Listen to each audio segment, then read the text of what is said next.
Rekaman CCTV kasus Amar Zoni akhirnya bocor ke publik. Dalam rekaman itu, terlihat jelas, bukan dia pelakunya, tapi sekelompok orang yang diduga kuat sebagai mafia. Bahkan muncul dugaan mengejutkan, bahwa justru oknum aparatlah yang memfitnah dan menjebaknya di dalam sel. Tapi pertanyaannya, siapa dalang sebenarnya di balik jebakan ini? Sebelum kita lanjut ceritanya, jangan lupa ya like dan subscribe channel Saka Bercerita. Jangan lupa menulis asal daerah kalian di kolom komen, supaya kita lebih kenal dan dekat. Silakan duduk yang nyaman karena ceritanya baru dimulai. Let's go! Saya Kombes Ade Irawan. Saya masih aktif di Satuan Reserse Narkoba. Sudah lebih dari 10 tahun saya berada di bidang ini. Menangani berbagai jenis kasus dari yang kecil sampai yang melibatkan nama besar.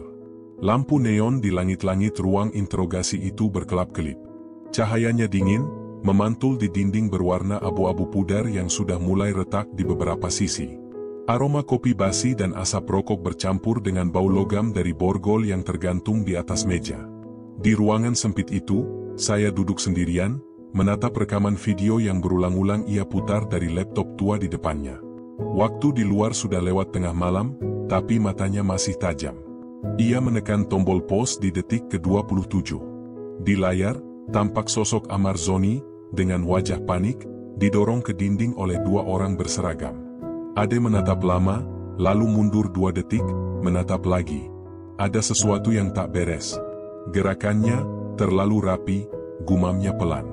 Ia memperhatikan pria di belakang Amar, seorang yang tampak seperti anggota tim penggerebekan, tapi wajahnya tidak ada di daftar tim resmi malam itu. Gerakannya cepat, tapi di momen tertentu, ia menatap langsung ke arah kamera. Tatapan yang terlalu tenang, terlalu sadar sedang diawasi.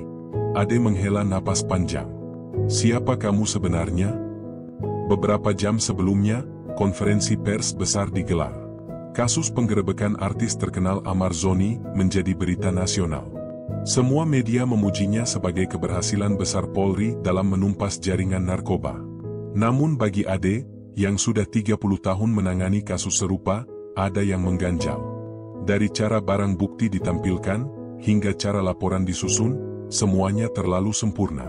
Dan sesuatu yang terlalu sempurna, biasanya berbau kebohongan. Ketika rekan-rekan setingkatnya sibuk dengan sorotan media, Ade memilih diam. Ia memutuskan untuk menyelidiki diam-diam, tanpa izin resmi, tanpa surat tugas. Ia tahu risikonya. Tapi insting seorang penyidik yang sudah kenyang dengan permainan kotor tak bisa dibungkam begitu saja. Malam itu, pintu ruang interogasi terbuka perlahan. Seorang perwira muda, Bribka Dimas, masuk dengan membawa map tebal. "Pak, ini laporan terakhir dari tim penyidik lapangan. Semua sudah ditandatangani." Ade menatapnya sekilas, lalu menunjuk kursi di depannya. "Duduk, Dim." Dimas menurut, tampak gugup. "Ceritakan padaku, dengan jujur. Apa yang sebenarnya terjadi malam itu?" Dimas menelan ludah, suaranya sedikit bergetar. "Kami hanya menjalankan perintah, Pak. Tim sudah dapat info dari atasan. Saat penggerebekan, Amar ditemukan bersama barang bukti." Ade mengetuk meja pelan. "Kau yakin itu perintah resmi? Siapa yang tanda tangani surat tugas kalian?" Dimas membuka map, menunjukkan lembaran dengan kop surat resmi. Ade menatapnya, lalu tersenyum tipis. "Tanda tangan ini," ujarnya lirih, "bukan milik Dir Narkoba. Ini milik orang lain. Kau sadar?" Wajah Dimas langsung pucat. "Pak, saya cuma terima perintah, saya nggak tahu kalau." "Diam." Nada suara Ade berubah dingin. Ia menatap Dimas tajam, membuat udara di ruangan itu seperti membeku. "Aku tahu kau cuma pelaksana. Tapi orang di balik surat ini, orang yang mengatur semuanya dari jauh, itu yang ingin kutemukan." Ade menatap layar laptopnya lagi. Ia memperbesar salah satu frame video. Tampak sosok misterius berjaket hitam, berdiri di sudut ruangan sebelum tim penggerbekan masuk. Dia muncul di sini, sebelum kamera mati selama 2 detik. Dan di 2 detik itu, semua barang bukti sudah muncul di tangan Amar. Kebetulan, Dimas menunduk dalam-dalam, wajahnya tegang. "Pak, kalau saya ngomong terus terang, saya bisa dibunuh." Ade mencondongkan tubuhnya, matanya menatap lurus. "Kalau kau diam, kebenaran akan mati. Dan orang seperti Amar akan jadi korban selamanya." Setelah Dimas pergi, Ade menutup laptopnya. Tangannya gemetar pelan, bukan karena takut, tapi karena marah. Terlalu sering ia melihat orang-orang dihancurkan demi menutupi dosa orang berkuasa. Terlalu lama sistem ini membusuk tapi tetap dibiarkan hidup. Ia berdiri, mengambil mantel, lalu menatap pantulan dirinya di cermin ruang interogasi. "Kalau kebenaran gak punya tempat di atas meja, aku akan menaruhnya di jalan." Ade keluar dari ruangan, melewati lorong panjang yang dingin dan sepi. Setiap langkahnya bergema, seperti dentang jam kematian bagi kebohongan yang sedang ia kejar. Namun di ujung lorong, seseorang berdiri diam menunggunya. Pria berjas hitam, wajahnya tak asing, wajah yang tadi ia lihat di rekaman CCTV. Pria itu tersenyum kecil. "Anda terlalu banyak tahu, Pak Kombes." Ade berhenti. Tangannya perlahan meraih pistol di balik jaketnya. "Dan kau terlalu tenang untuk seseorang yang baru saja kuungkap." Keduanya saling menatap. Hening. Tegam. Sampai akhirnya pria itu berkata pelan, dengan nada yang menimbulkan bulu kuduk. "Permainan baru saja dimulai, Pak Ade. Tapi apakah Anda siap kehilangan segalanya demi kebenaran?" Ade tidak menjawab. Ia hanya menatap lurus, lalu melangkah pergi tanpa menoleh. Namun di matanya, sudah ada satu janji yang menyala. "Kalau harus kehilangan segalanya demi kebenaran, aku siap." Malam itu hujan turun deras, menimpa atap kantor di Tres Narkoba seolah sedang berusaha menenggelamkan semua rahasia di bawahnya. Air menetes dari ventilasi, membentuk genangan kecil di ujung lorong. Di tengah kesunyian itu, saya berdiri di depan papan putih besar di ruang kerjanya. Di sana tertempel puluhan foto, peta lokasi, serta catatan tangan yang berserakan seperti potongan puzzle yang belum lengkap. Ia menarik napas panjang. 30 tahun berkarier membuatnya paham. Kadang yang paling berbahaya bukanlah musuh di luar, tapi bayangan di balik seragam sendiri. Pagi tadi, ia menerima pesan singkat di ponselnya, nomor tak dikenal. "Hati-hati, Pak. Di antara kita, ada yang menjual kebenaran untuk harga yang sangat murah." Tidak ada nama, tidak ada identitas pengirim. Namun pesan itu cukup untuk membuat Ade terdiam lama. Ia tahu, setiap kata punya arti.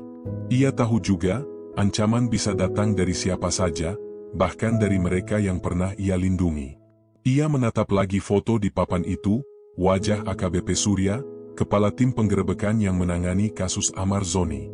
Seorang perwira muda yang dulu ia didik sendiri di akademi. Pintar, disiplin, tapi terlalu cepat naik pangkat. Terlalu cepat, untuk seseorang yang baru 5 tahun bertugas. Ade menyalakan rekaman wawancara dari konferensi pers beberapa hari lalu. Di layar, Surya tampak percaya diri. Senyumnya lebar, kata-katanya tegas, namun di balik mata itu, ada sesuatu yang tak bisa disembunyikan, ketakutan. Dan ketakutan adalah tanda seseorang menyembunyikan sesuatu. "Pak, saya sudah dapat data yang Bapak minta." Suara Bribka Dimas memecah keheningan. Ia muncul membawa flash disk kecil dan beberapa lembar dokumen. Ade mempersilakan dia duduk. "Apa yang kau temukan?" Dimas menelan ludah. "Saya menelusuri nomor seri senjata yang digunakan tim malam itu, Pak. 2 dari 4 senjata ternyata belum tercatat di log gudang senjata. Nomor serinya tidak ada di database." Ade langsung menatapnya tajam. "Maksudmu senjata ilegal?" "Bisa jadi, Pak. Dan lebih aneh lagi, 2 senjata itu sama persis dengan yang digunakan di operasi rahasia bulan lalu, yang katanya gagal, tapi tidak ada laporan resmi soal hasilnya." Ade mendekat, tangannya mengepal di atas meja. "Operasi rahasia itu dipimpin oleh siapa?"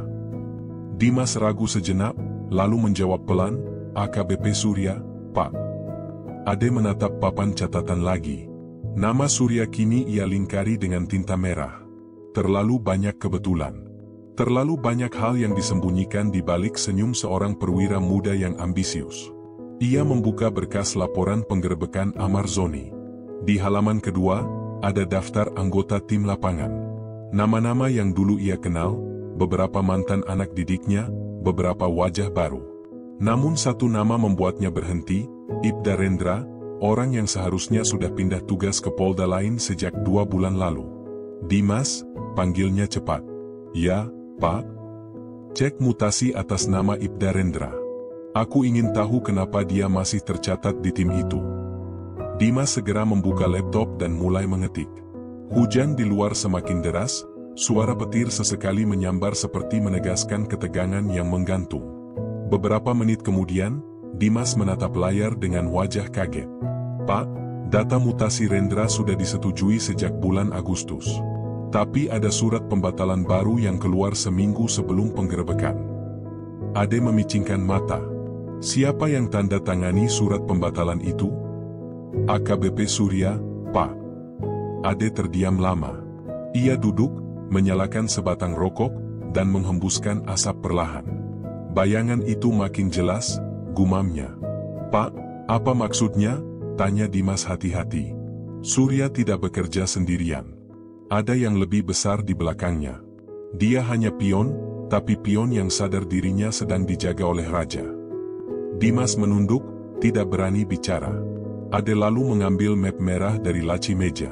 Isinya adalah laporan-laporan internal yang tidak pernah dipublikasikan.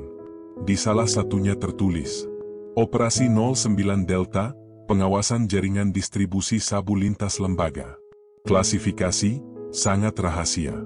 Nama terakhir dalam laporan itu, Komjen R. Hashim, wakil kepala badan yang saat ini sedang naik daun karena keberhasilannya membersihkan citra kepolisian. Ade menghela napas panjang. Kalau ini benar, katanya lirih, maka kasus Amarzoni hanya pintu masuk ke permainan yang jauh lebih kotor. Malamnya, ketika ia pulang, sebuah mobil hitam tanpa plat berhenti tak jauh dari rumahnya. 2 orang di dalamnya duduk diam, hanya menatap ke arah rumah Ade. Dari balik tirai, Ade bisa melihat pantulan cahaya dari dashboard mereka. Ia tahu, ia sedang diawasi. Ia menutup tirai perlahan, lalu berbicara sendiri, nyaris berbisik. Kalian boleh pantau aku. Tapi kalian gak akan pernah bisa menutup kebenaran. Ia mengambil ponsel, menekan satu nomor yang hanya ia simpan dengan inisial, L. Begitu tersambung, suara di seberang terdengar parau tapi tenang. Kau akhirnya mulai bergerak juga, Ade. Ade menjawab pelan, aku butuh data lama, tentang operasi 09 Delta. Segera. Berarti kau sudah menyentuh bagian yang mereka mati-matian sembunyikan. Hati-hati, bayangan di balik seragam, itu bukan cuma kiasan, Ade. Beberapa di antara mereka, sudah menjual nurani. Ade menatap jendela yang kini hanya menampilkan kegelapan dan sisa hujan yang menetes perlahan. Dalam pantulan kaca, ia melihat wajahnya sendiri, lelah, tapi penuh tekad. Kalau nurani sudah dijual, katanya pelan, maka tugasku adalah menagih siapa pembelinya. Dan di luar sana, di bawah cahaya lampu jalan yang temaram, seseorang sedang menyalakan rokok, mengawasinya dari kejauhan. Pagi itu udara di Jakarta terasa lebih berat dari biasanya. Langit mendung, tapi bukan mendung biasa, ada tekanan yang tak terlihat, seperti pertanda akan sesuatu yang besar. Saya melangkah cepat menuju ruang arsip digital Bareskrim. Sepatu hitamnya menjejak lantai marmer dingin, menggaung pelan di koridor panjang yang sepi. Di tangannya, ada surat izin khusus untuk mengakses rekaman CCTV dari malam penggerebekan Amarzoni. Surat itu ditandatangani langsung oleh dirinya sendiri, namun dengan izin yang diminta melalui jalur yang tidak resmi. Ia tahu, jika langkahnya ketahuan, karirnya bisa tamat seketika. Tapi ia sudah terlalu jauh untuk mundur. Rekaman penggerebekan tanggal 12, lokasi, Gudang Cempaka Raya, ucapnya pada petugas arsip yang berjaga. Petugas itu, seorang pria muda berpakaian dinas biru, memandangnya gugup. Maaf, Pak, filenya sudah tidak ada di server. Ade menatap tajam. Tidak ada? Maksudmu dihapus? Petugas itu menelan ludah. Saya tidak tahu, Pak. Tapi lognya terakhir diakses oleh HKBP Surya, 2 hari setelah kejadian. Nama itu lagi. Ade merasakan sesuatu di dadanya menegang. Ia memaksa senyum kecil. Baik, saya cek sendiri. Ia masuk ke ruang penyimpanan utama, ruangan besar penuh deretan server, berderu dengan suara kipas yang konstan. Dimas sudah menunggunya di sana dengan laptop terbuka. Pak, saya sudah tembus ke backup server ketiga. Ada file dengan label yang aneh, tidak sesuai format biasa, kata Dimas tanpa mengangkat kepala. Aneh bagaimana? Tanya Ade sambil mendekat. Biasanya format CCTV pakai ekstensi standar, tapi ini dikompresi dengan enkripsi internal. Seperti file yang disembunyikan, bukan dihapus. Ade menatap layar itu dalam diam. Buka. Beberapa detik kemudian, layar laptop menampilkan video buram dengan cap waktu di pojok kanan bawah. Gambar bergoyang, tampak area gudang, sorotan lampu senter, dan beberapa petugas berseragam membawa senjata. Perbesar di bagian kiri, perintah Ade. Dimas menzoom tampilan hingga terlihat dua sosok berdiri di bayangan tumpukan kontainer.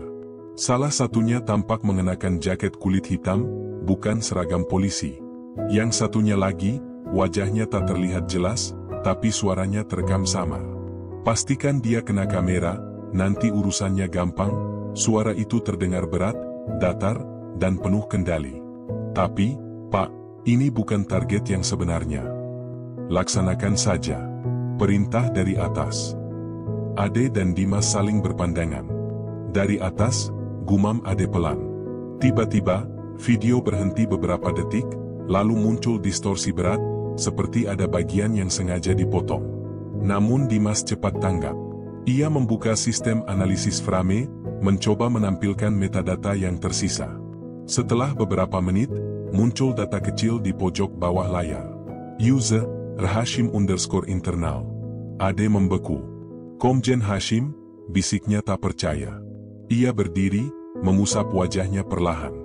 Napasnya berat. Pak, apa mungkin? Tanya Dimas ragu.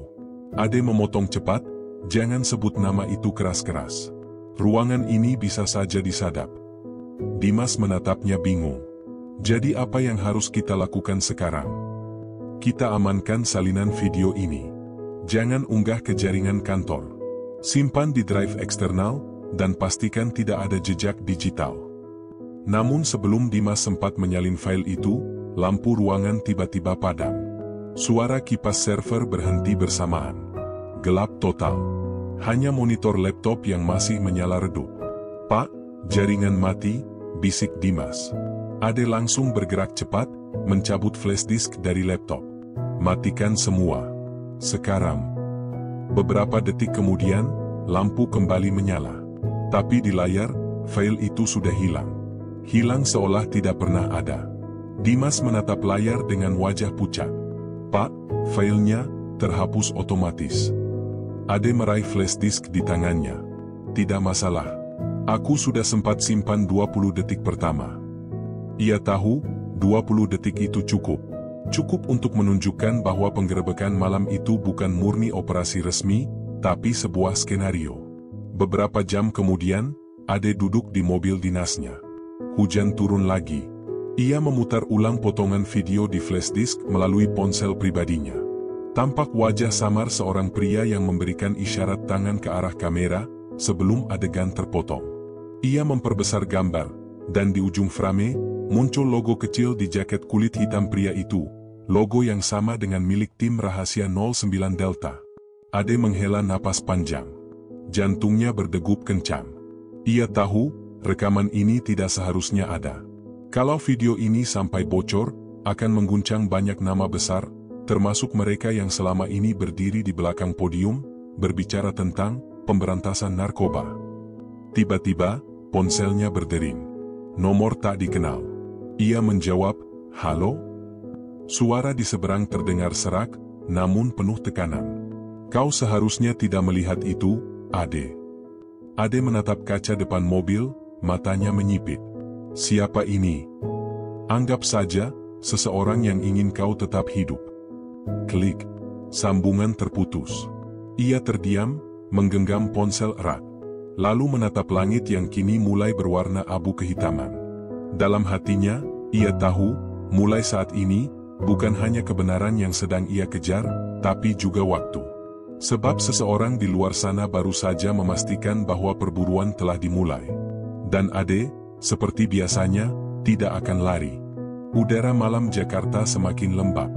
Di balik kaca mobil yang berhenti di bawah flyover, saya menatap pantulan dirinya sendiri, mata lelah, rambut beruban di sisi, dan wajah yang sudah terlalu lama menanggung rahasia.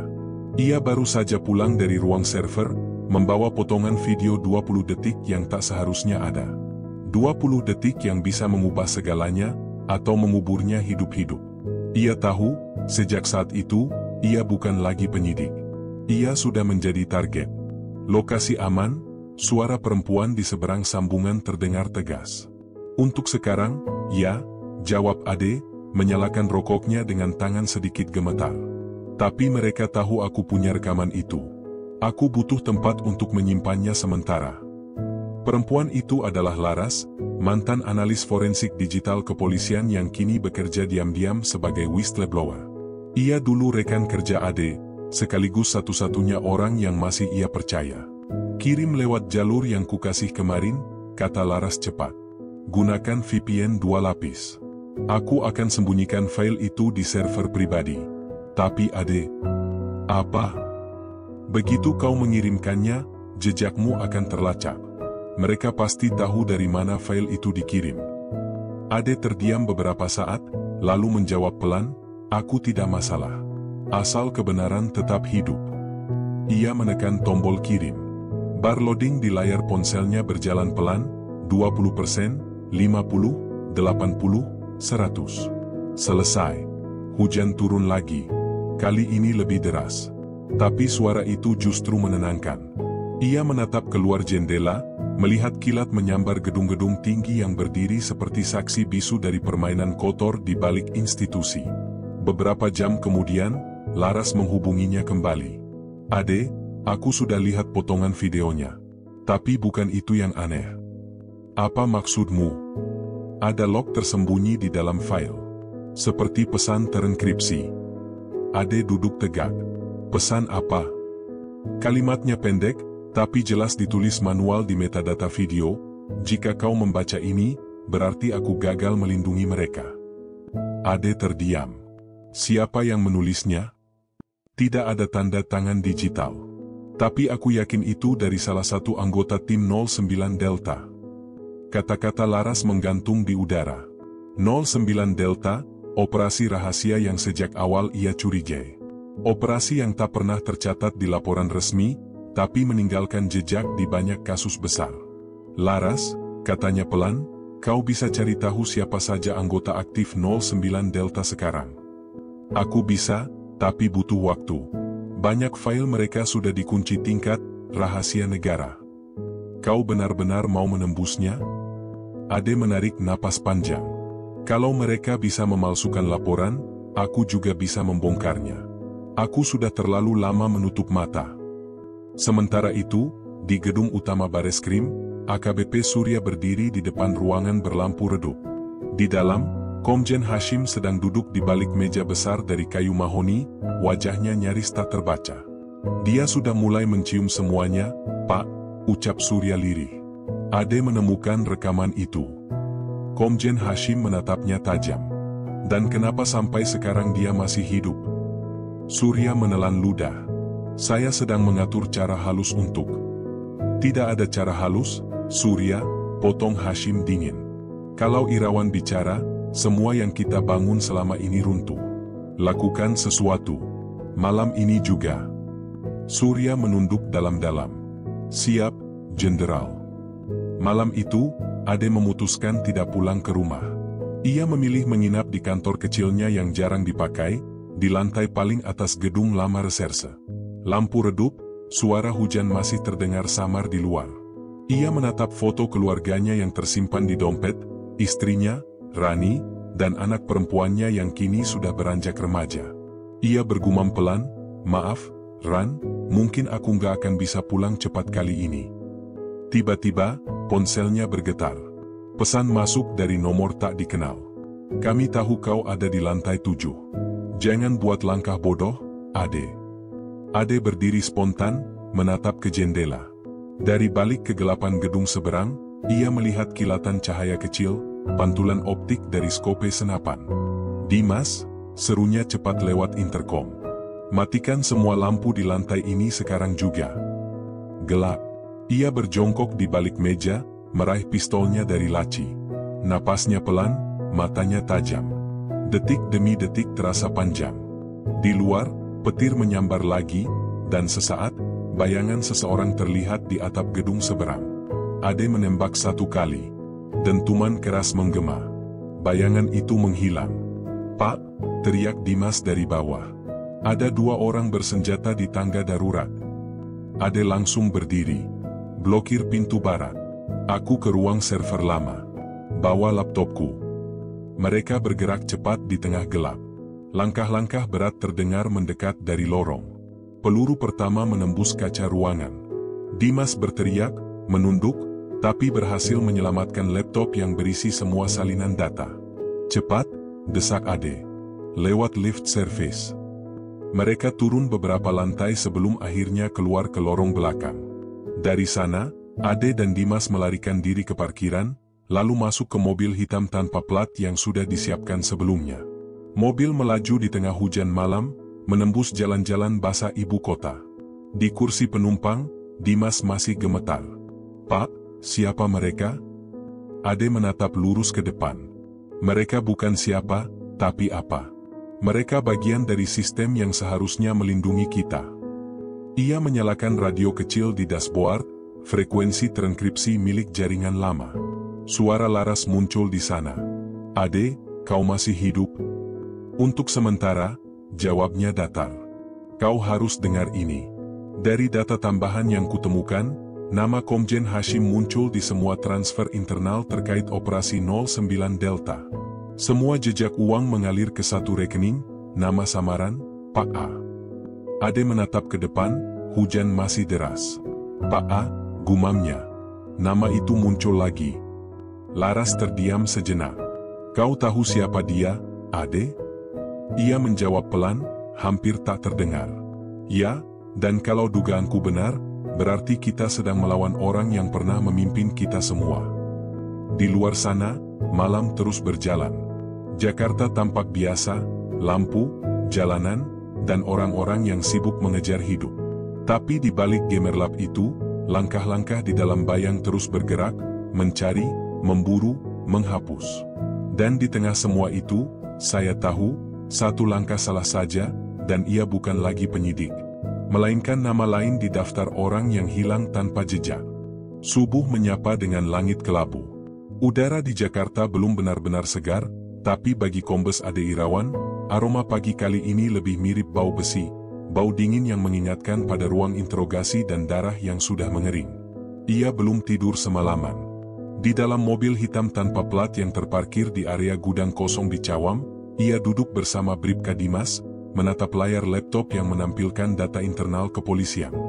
"Pak," kata Dimas lirih, jari-jarinya gemetar di atas keyboard, "ini nggak masuk akal." Ade menatap layar. Di sana, pada kolom identitas, tertulis jelas. Nama, Ade Irawan, tidak ditemukan. Ia memicingkan mata. "Coba akses ulang." Dimas menelan ludah, menekan beberapa perintah lagi. Namun hasilnya tetap sama. Data tidak tersedia. Nomor induk pegawai tidak terdaftar. Ade menyandarkan punggung ke kursi, mengusap wajahnya perlahan. Napasnya berat. Mereka bergerak cepat, lebih cepat dari yang kukira.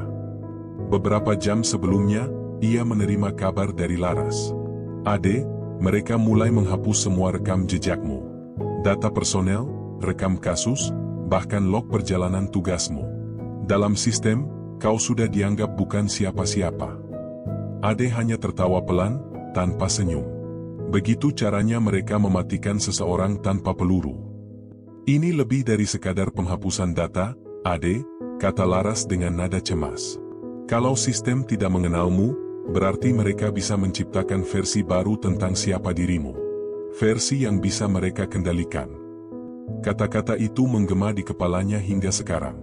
Dimas menatapnya dengan wajah tegang. "Pak, kalau data Bapak udah hilang, berarti kita nggak bisa lagi akses server resmi. Bahkan login aja ditolak." Tidak masalah, jawab Ade pelan. Kita nggak butuh izin untuk mengungkap kebenaran. Ia menatap jam tangan tuanya. Sudah lewat pukul 6. Langit mulai terang, tapi dalam pikirannya, dunia terasa semakin gelap. Dimas, katanya kemudian, aku mau kau pergi dulu. Jauh. Bawa salinan file video itu. Jangan biarkan siapapun tahu kau masih bersamaku. Dimas menolak keras. Saya nggak bisa ninggalin bapak sendirian. Ade menatapnya tajam, tapi matanya teduh. Ini bukan soal keberanian, tapi kelangsungan. Kalau dua-duanya tertangkap, semua selesai. Tapi kalau satu di antara kita lolos, kebenaran masih punya peluang. Dimas menunduk, menahan emosi. Saya janji, Pak.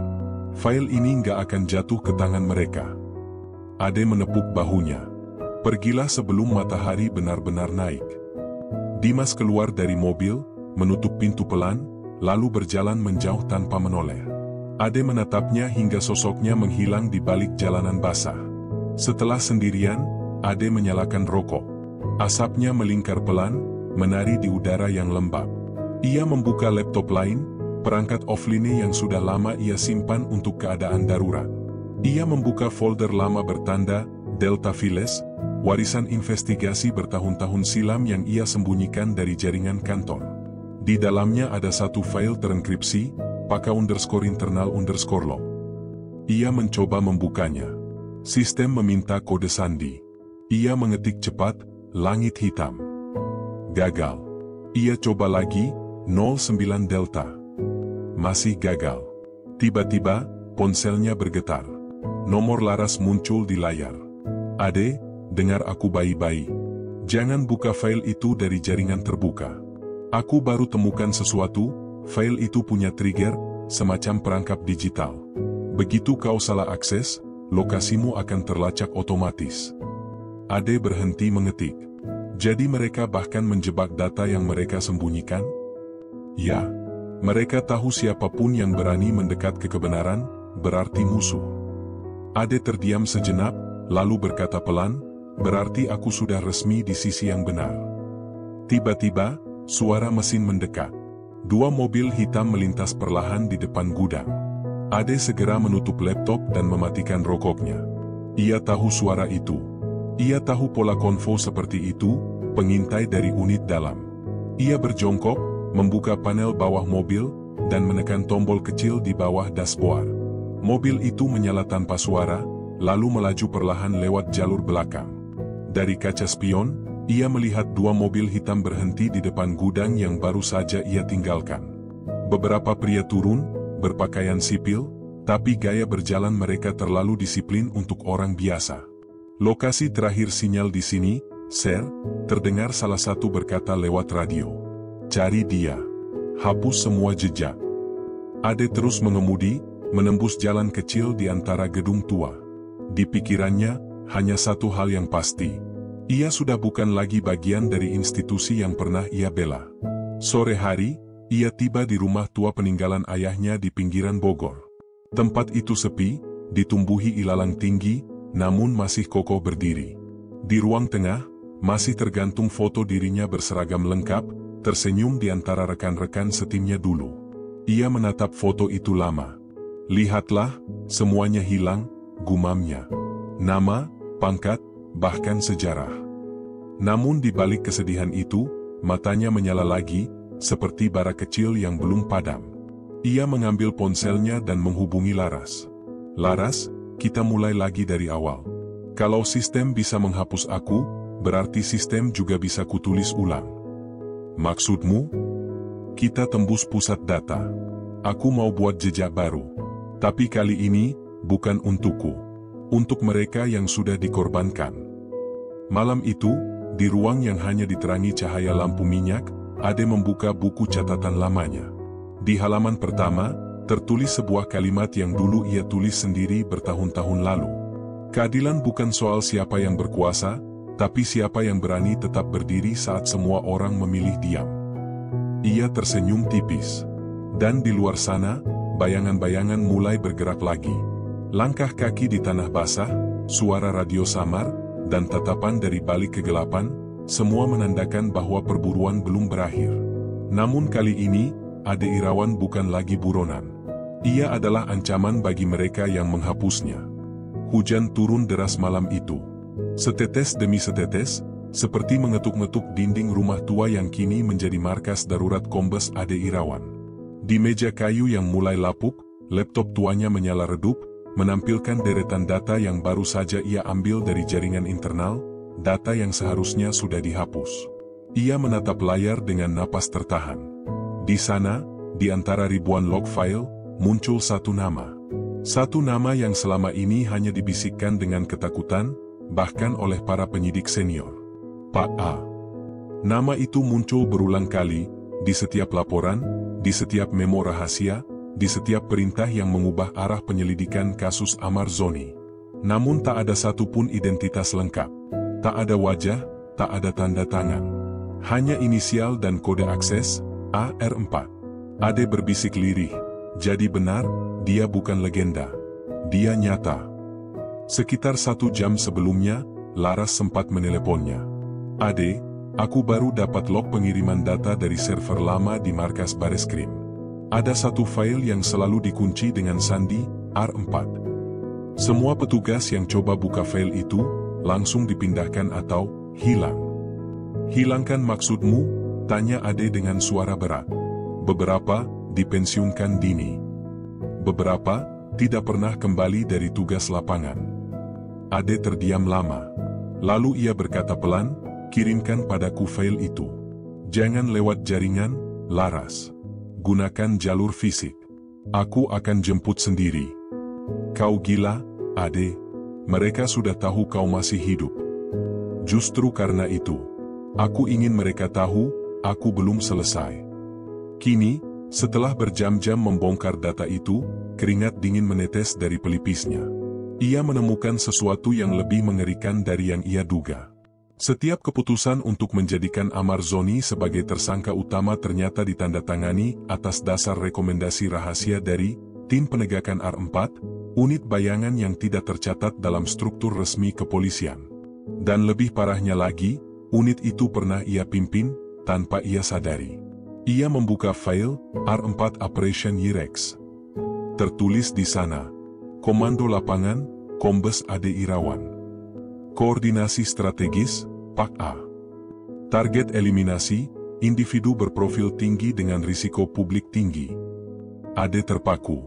Rasa dingin menjalar di seluruh tubuhnya. Ia pernah menjadi bagian dari operasi yang kini ia lawan. Pintu rumahnya tiba-tiba diketuk keras.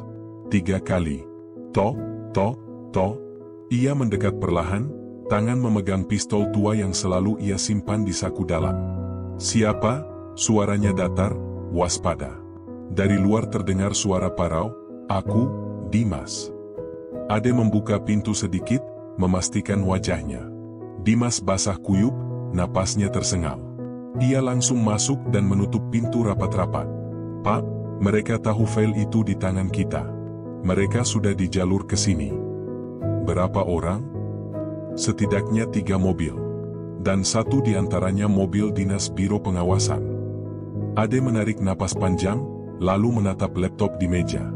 Berarti tinggal menunggu waktu sebelum semuanya terbongkar. Dimas menghampiri layar dan membaca cepat. Siapa itu, Pak A? Ade menjawab dengan suara serak, hampir seperti berbisik. Nama yang bahkan aku tak boleh sebut ketika masih aktif. Dia di atas semua jenjang komando. Semua orang tunduk padanya, tapi tak ada yang tahu siapa dia sebenarnya. Dimas memandangnya bingung. Kalau begitu, bagaimana Bapak bisa? Karena aku pernah menjalankan perintahnya, potong Ade dingin. Dan sekarang aku tahu, setiap kasus besar yang diselesaikan selama ini adalah rekayasa. Hujan makin deras. Petir sesekali menyambar, menyinari ruangan gelap itu. Ade menyalakan rokok, lalu berkata lirih, Dimas, dengar baik-baik. Setelah malam ini, semua berubah. Kita bukan penyidik lagi. Kita saksi dari permainan yang lebih besar dari hukum. Dimas menunduk. Kalau begitu, apa langkah kita selanjutnya? Ade menatap jendela yang berembun, lalu menjawab tegas. Kita temukan siapa Pak A sebenarnya. Tapi bukan lewat catatan resmi. Ia mengambil sebuah flash disk dari dalam kotak kayu kecil. Flash disk itu sudah berkarat sedikit, dengan tulisan tangan kecil di atasnya, Delta Archive Classified. Itu file lama dari operasi 8 tahun lalu, katanya pelan. Dan di dalamnya, ada satu dokumen yang dulu tak pernah kuizinkan siapapun buka. Mungkin, di sanalah jawabannya. Namun baru saja ia menyambungkan flash disk ke laptop, tiba-tiba layar gelap. Semua lampu di rumah padam. Listriknya mati, tanya Dimas cemas. Ade langsung berdiri, menatap keluar. Di kejauhan, tampak kilatan lampu kendaraan mendekat perlahan di jalan kecil menuju rumah. Bukan listrik, mereka sudah di sini. Suara mesin berhenti. Sunyi menggantung. Hanya terdengar bunyi derap langkah mendekat di atas tanah becek. Ade berbisik cepat, "Dimas, ambil hard drive cadangan di bawah meja. Bawa keluar lewat pintu belakang, lewat kebun bambu. Jangan berhenti meskipun dengar suara tembakan." "Tapi Bapak..." "Cepat." Dimas menggigit bibir, lalu mengangguk dan berlari. Ade menyiapkan pistolnya. Matanya menatap tajam ke arah pintu depan yang kini mulai bergetar, ditendang dari luar.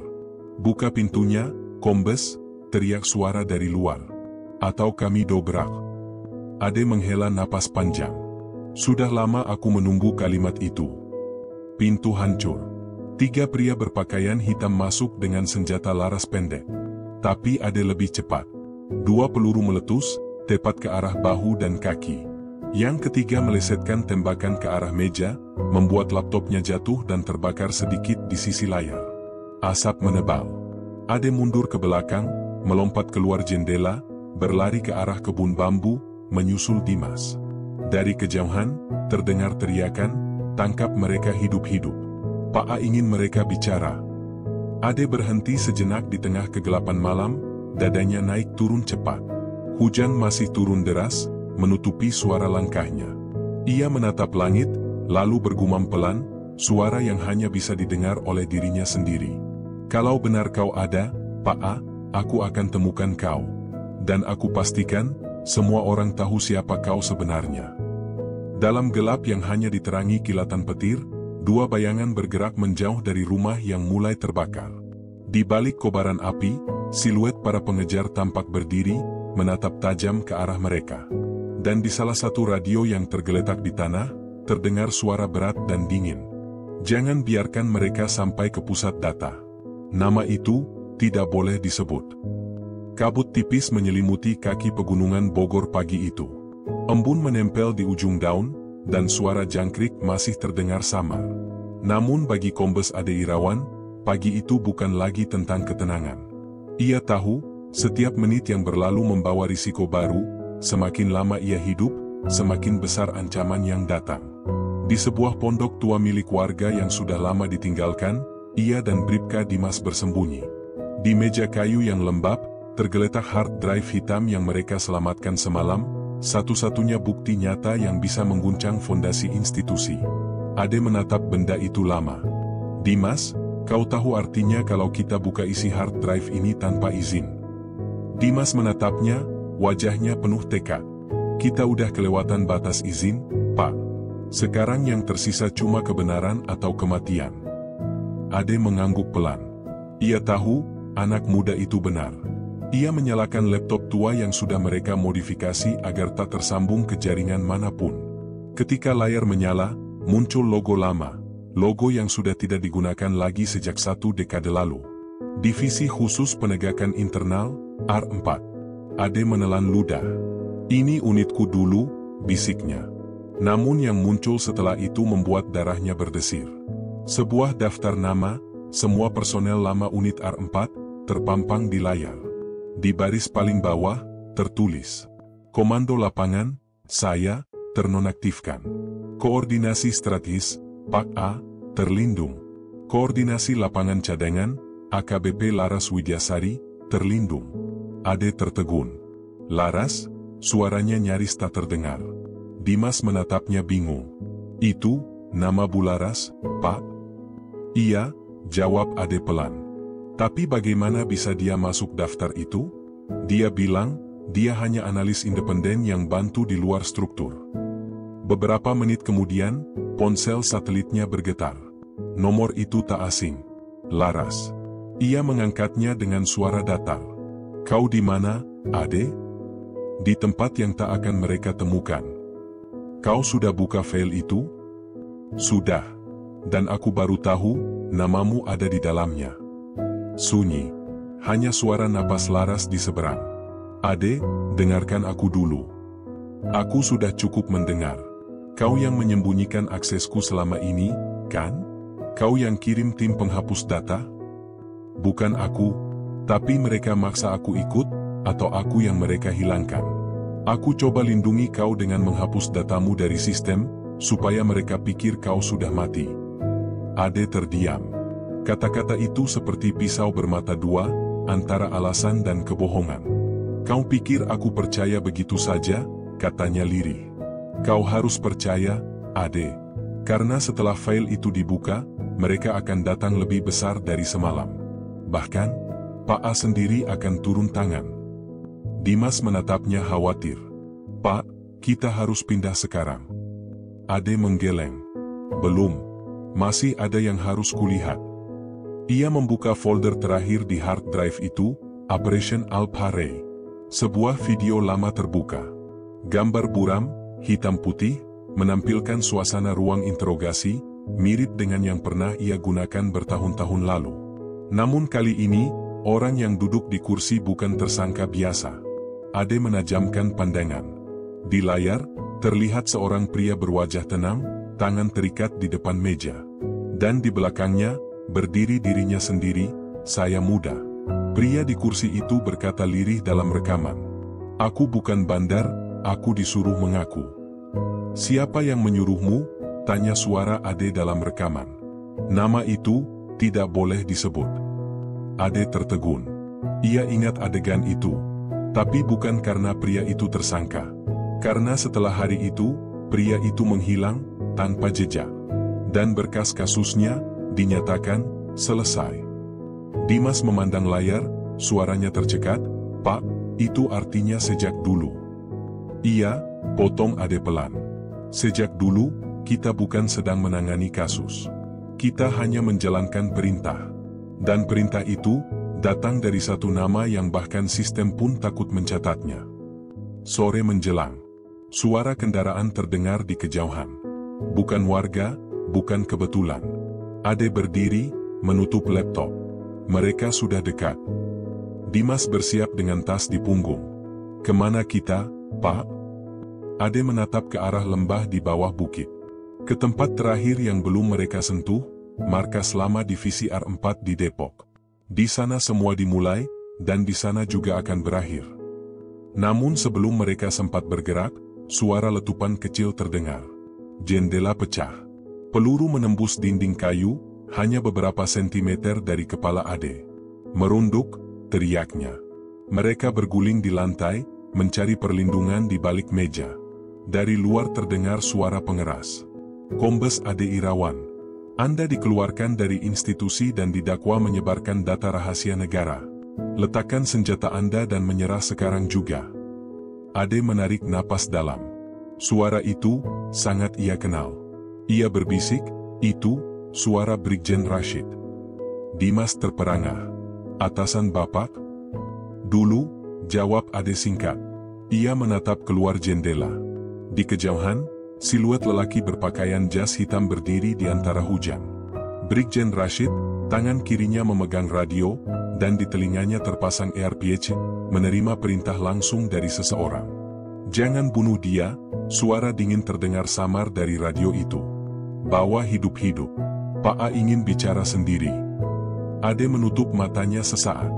Jadi akhirnya kau juga tunduk, Rashid? Di tengah kepungan, Dimas berbisik, kita dikepung, Pak. Satu-satunya jalan keluar cuma lewat jurang di belakang. Ade tersenyum miring. Kau siap terjun ke kebenaran? Dimas mengangguk tegas. Asal bukan ke kebohongan. Tanpa pikir panjang, mereka menendang pintu belakang dan berlari ke arah hutan. Suara tembakan menggema di belakang mereka, menembus suara hujan. Ade menoleh sekilas dan melihat Brigjen Rashid berdiri di bawah hujan, menatapnya dengan wajah muram, seolah ingin berkata sesuatu, tapi tak berani. Lalu, dalam desingan peluru yang tak berhenti, Ade hanya sempat berteriak, "Rashid, katakan padanya, aku tidak akan diam lagi." Namun dari radio di tangan Rashid, terdengar suara berat dan tegas. "Jangan sebut namaku, Ade. Nama itu tak boleh diucapkan." Dan sambungan pun terputus. Ade dan Dimas terus berlari hingga malam turun sepenuhnya. Nafas mereka terengah, tubuh basah kuyup, tapi mata mereka menyala, penuh amarah dan keyakinan. Kini mereka tahu satu hal pasti. Musuh mereka bukan lagi bayangan. Ia punya suara, punya kuasa, dan sedang menunggu di ujung permainan. Namun yang tidak mereka tahu adalah, di antara mereka berdua, sudah ada yang mulai goyah. Angin malam bertiup kencang di sebuah area gudang tua di Depok. Bangunan yang dulu menjadi markas divisi khusus R4, kini terbengkalai dan nyaris runtuh. Langit kelam, hujan gerimis, dan hanya suara logam berderak yang memecah keheningan. Disinilah saya berdiri lagi, menatap dinding berkarat yang dulu menjadi saksi ratusan interogasi. Tempat itu kini seperti kuburan bagi rahasia yang tak pernah dimakamkan.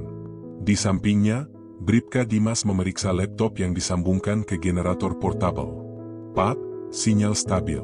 Kita bisa unggah datanya ke server luar negeri dalam 5 menit, katanya." Ade mengangguk pelan. Ia membuka file terakhir dari hard drive hitam, file yang sejak awal mereka cari. Nama file itu sederhana, testimoni_amarzoni_final MP4. Ade menarik napas panjang sebelum menekan tombol play. Layar menampilkan ruang interogasi dengan pencahayaan remang. Di sana, terlihat Amarzoni, duduk dengan tangan terikat, wajah lebam, dan darah mengering di bibirnya. Seorang pria berseragam duduk di seberangnya, menekan meja keras. "Kau tahu kenapa kau di sini?" "Aku dituduh bandar narkoba," jawab Amar pelan. "Dan kau mengakuinya?" "Aku tidak punya pilihan. Mereka memukulku setiap kali aku bilang bukan aku." Ade merasakan dadanya sesak. Ia tahu suara itu. Ia tahu ruang itu. Dan ia tahu tangan siapa yang terekam sedang menekan meja. Tangannya sendiri. "Siapa yang menyuruhmu mengaku?" tanya suara Ade dalam rekaman lama itu. Amar menunduk, lalu berbisik lirih, hampir tak terdengar. "Nama itu tidak boleh disebut." Rekaman berhenti. Suasana hening. Dimas menatapnya, wajahnya tegang. "Pak, berarti selama ini Amar dipaksa mengaku di bawah tekanan." Ade memejamkan mata. "Tidak hanya dipaksa, tapi diarahkan.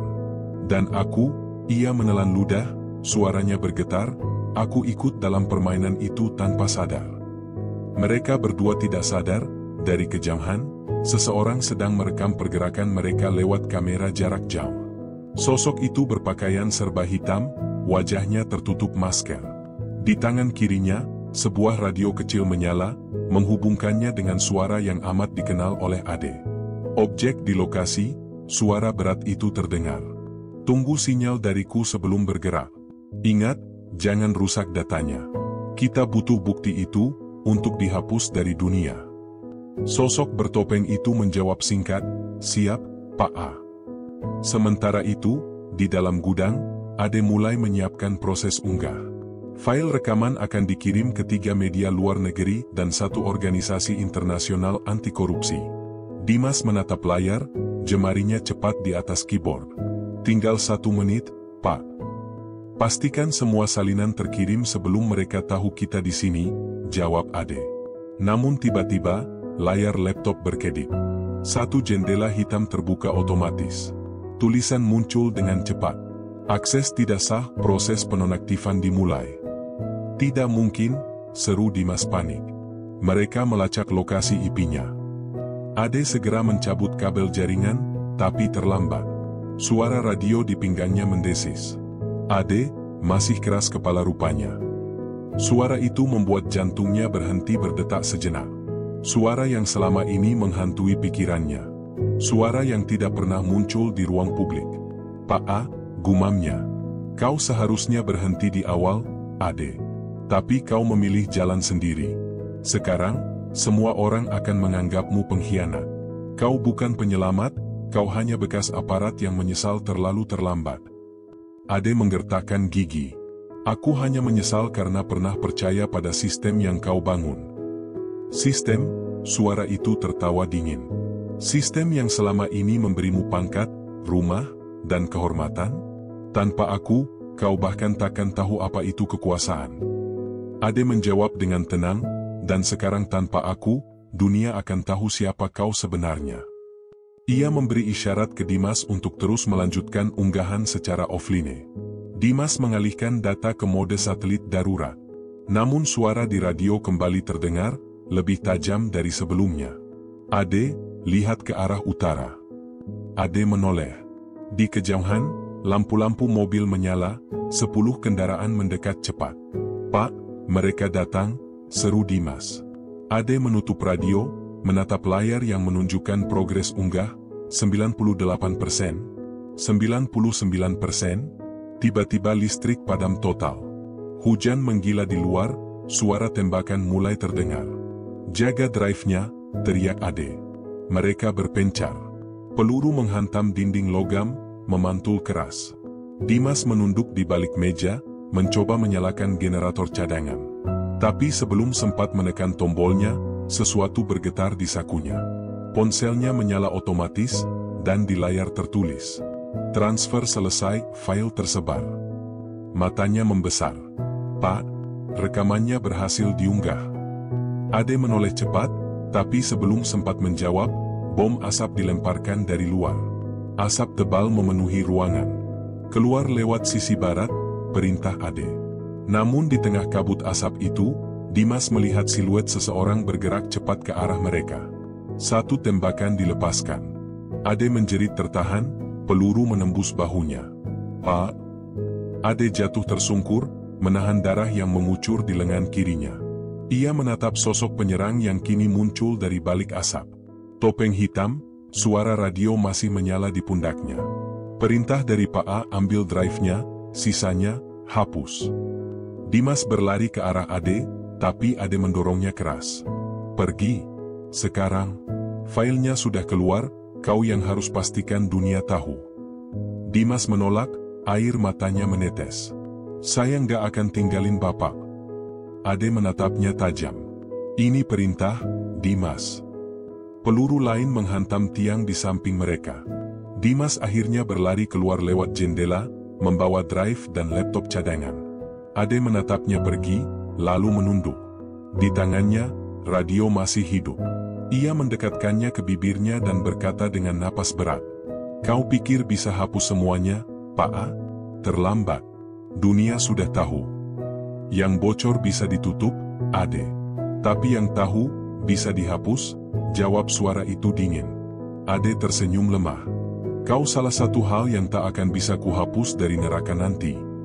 Ledakan kecil terdengar dari luar, gudang mulai terbakar. Beberapa jam kemudian, di media sosial internasional, muncul potongan video dari akun anonim. Judulnya, Rekaman Asli Kasus Amarzoni, Bukti Manipulasi Aparat. Video itu viral dalam hitungan menit. Ratusan ribu orang menontonnya, ribuan komentar membanjiri layar. Nama saya mendadak jadi trending, disertai tagar. Kebenaran yang dihapus. Nama yang tak boleh disebut. Namun di sisi lain, media nasional justru menyiarkan kabar resmi. Mantan perwira polisi ditemukan tewas dalam ledakan gudang di Depok. Diduga terkait kasus sabotase data rahasia. Di tempat lain, Laras menatap layar TV dengan mata merah. Tangannya bergetar memegang flash disk, salinan terakhir dari data yang tak sempat dikirim Ade. Ia berbisik pelan, kau tidak mati, Ade. Kau baru saja hidup dalam kebenaran. Dan dari balik bayangan ruang gelap, suara berat kembali terdengar. Rekaman sudah bocor.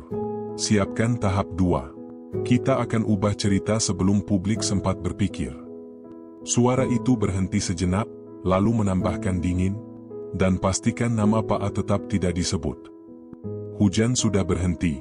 Hanya aroma logam terbakar yang tersisa di udara ketika fajar menyingsing di atas reruntuhan gudang tua di Depok. Asap masih mengepul, garis polisi membentang rapat, dan para petugas sibuk mengumpulkan sisa-sisa barang bukti dari kebakaran yang semalam mengguncang publik.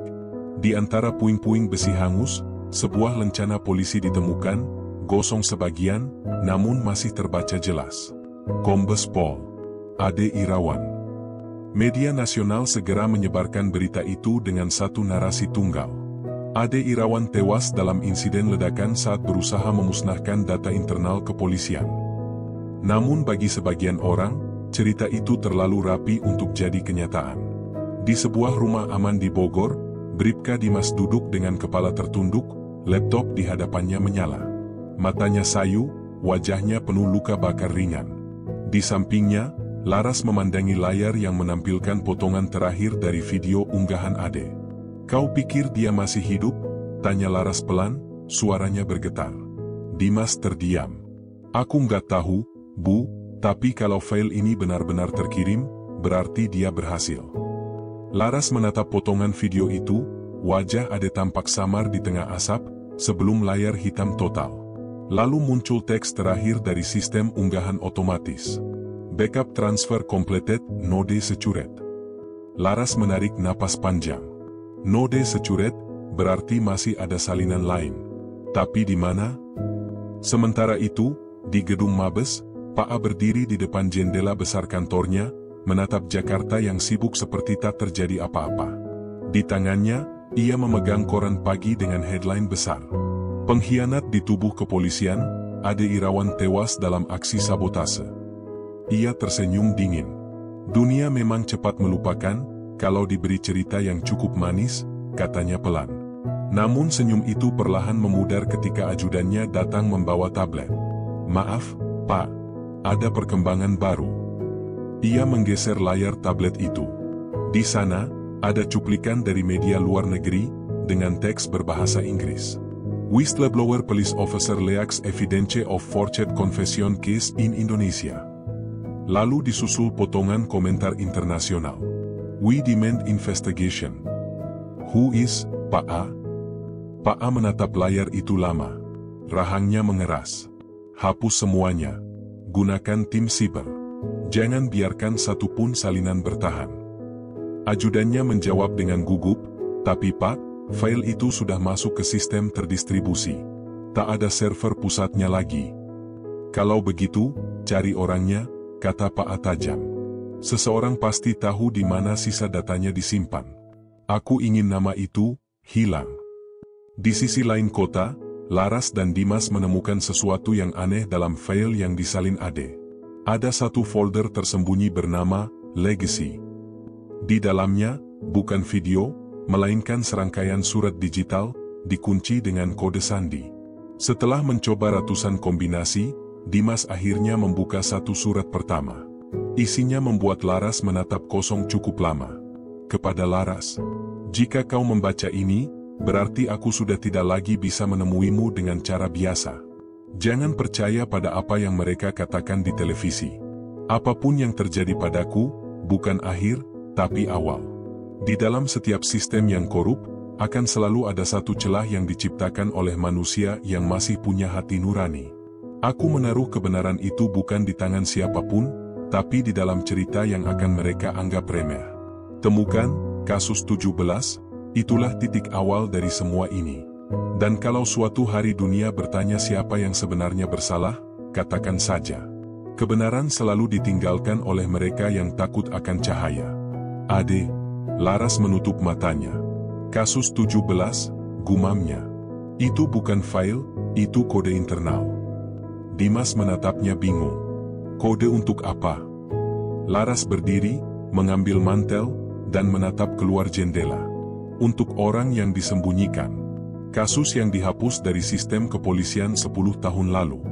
Dan aku tahu siapa yang dulu menanganinya, Ade sendiri." Sore itu, mereka berdua berangkat ke arsip lama Divisi Kriminal Umum. Gedung itu sudah hampir ditutup, penuh debu, dan dijaga oleh hanya 2 petugas. Namun Laras tahu, masih ada ruang bawah tanah yang menyimpan berkas analog, dokumen-dokumen yang belum sempat didigitalisasi. Mereka membuka berkas demi berkas. Tumpukan map tua dengan cap merah rahasia negara tergeletak di meja. Dan di antara semuanya, mereka menemukan satu map dengan tulisan tangan lusuh. Kasus 17, operasi nama tak boleh disebut. Laras membuka isinya dengan tangan gemetar. Foto-foto lama jatuh berserakan di meja. Foto beberapa pejabat tinggi, beberapa di antaranya kini duduk di pemerintahan. Ada juga foto seorang pria muda, yang tak lain adalah Pak A, 2 dekade lebih muda, duduk di samping Ade muda dalam satu konferensi rahasia. Dimas menatap foto itu, wajahnya pucat. Pak A dan Pak Ade, dulu satu tim? Laras menatap foto itu lama. Tidak hanya satu tim, ujarnya pelan. Mereka saudara seperguruan, dibesarkan di sistem yang sama. Hanya bedanya, yang satu berhenti percaya pada kekuasaan, sementara yang lain tenggelam di dalamnya. Ia mengambil satu dokumen di bagian bawah map. Tulisan tangan Ade di pojok kertas berbunyi, "Jika semua gagal, biarkan kebenaran meninggalkanku, tapi jangan pernah meninggalkan mereka yang masih percaya." Malam itu, Laras menyalakan rekaman terakhir yang tersisa di flash disk. Suara Ade terdengar pelan, seperti pesan wasiat. "Jika rekaman ini sampai padamu, berarti aku sudah tak punya banyak waktu. Jangan salahkan siapapun karena diam, mereka hanya takut, seperti dulu aku. Tapi ketakutan itu yang membuatku mengerti, kebenaran tak butuh diselamatkan, hanya diteruskan." Laras, Dimas, kalau kalian mendengar ini, jangan cari aku. Cari makna dari yang kutinggalkan. Dan jika dunia memanggilku pengkhianat, biarkan. Karena dalam dunia yang salah, kejujuran memang selalu terlihat seperti pengkhianatan. Suara itu berhenti. Hanya desiran angin terdengar dari rekaman. Laras menggenggam flash disk itu erat-erat. "Kebenaran yang ditinggalkan," katanya pelan. "Mungkin ini memang bukan tentang membuktikan siapa salah, tapi tentang siapa yang masih berani bicara." Dimas menatapnya. "Kalau begitu, kita teruskan, Bu. Sampai akhir." Laras mengangguk. Dan dari luar jendela, cahaya lampu mobil menyorot ke arah rumah mereka, perlahan mendekat, tanpa suara. Hujan turun deras malam itu, hujan yang seakan tahu bahwa ada sesuatu yang akan berakhir. Di salah satu rumah aman di pinggiran Bogor, Laras duduk di depan meja kayu sederhana. Di hadapannya, laptop terbuka dengan layar hitam, hanya satu folder kecil yang terlihat. Last Testimony. Ia sudah menunggu berjam-jam. Sejak pesan terakhir dari Ade Irawan tiba 3 hari lalu, ia tak berhenti berpikir. Pesan itu singkat, namun mengguncang. "Jangan percayai berita kematianku. Waktu kita hampir habis. Siapkan unggahan publik." Laras memejamkan mata. Nafasnya dalam dan bergetar. Sejak malam gudang terbakar, tidak ada seorang pun yang benar-benar melihat jasad Ade. Namun semua pihak berusaha menutup kasusnya dengan cepat, terlalu cepat, seperti ingin melupakan. Dan kini, folder yang ditinggalkan itu adalah satu-satunya jembatan terakhir antara kebenaran dan kebohongan. Sementara itu, di pusat kota Jakarta, Dimas diam di kursi pengendali di ruang siaran alternatif. Ruangan kecil itu penuh kabel, monitor, dan sistem keamanan manual.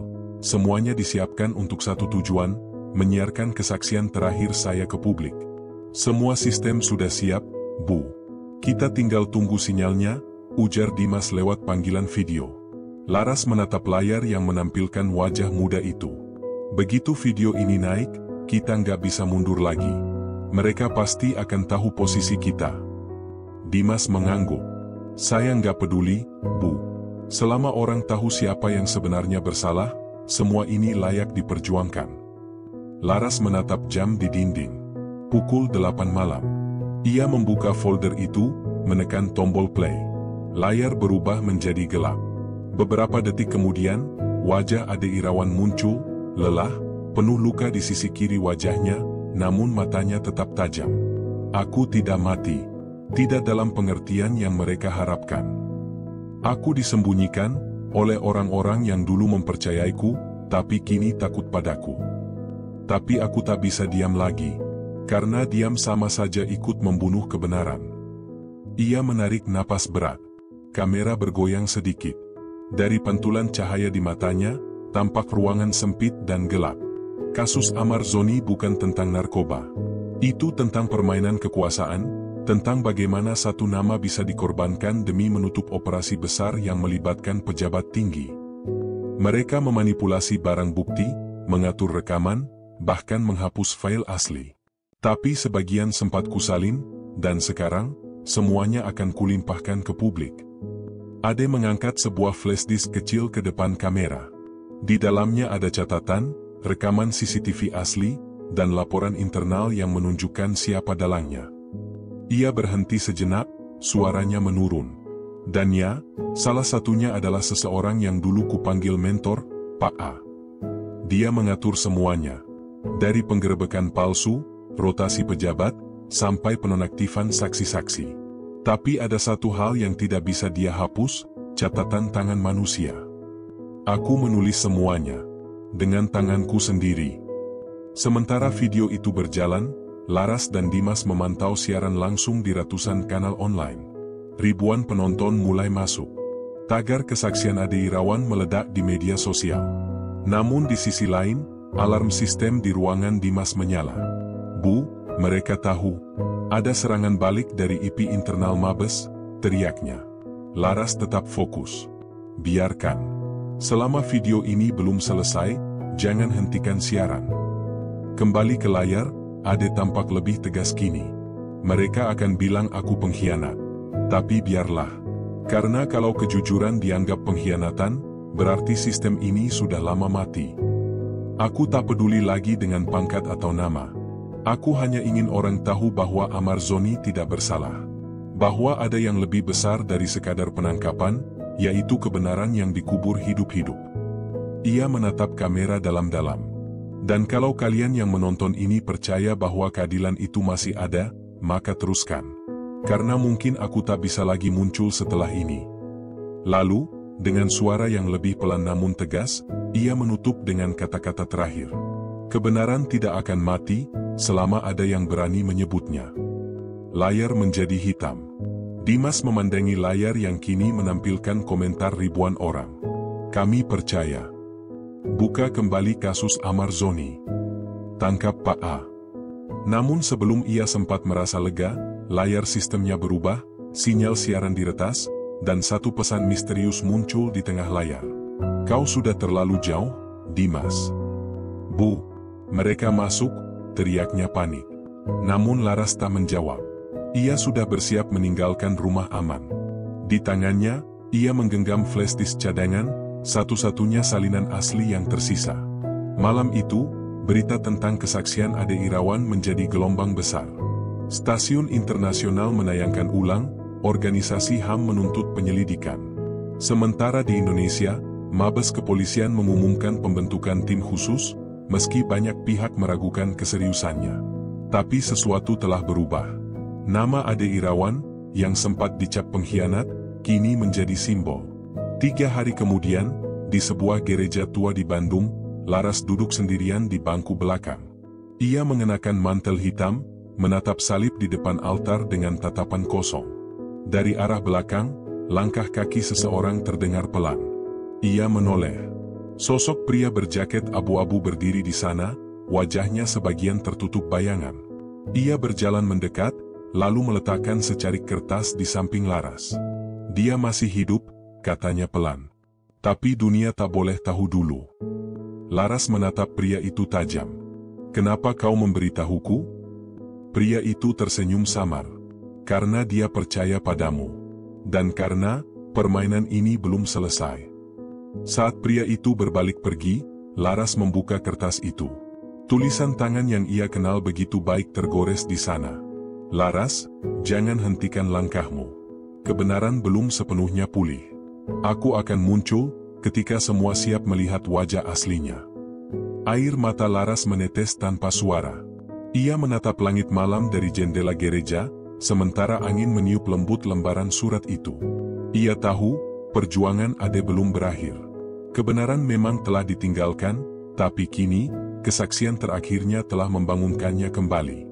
Dan di luar sana, entah di mana, saya masih hidup, menunggu waktu yang tepat untuk kembali.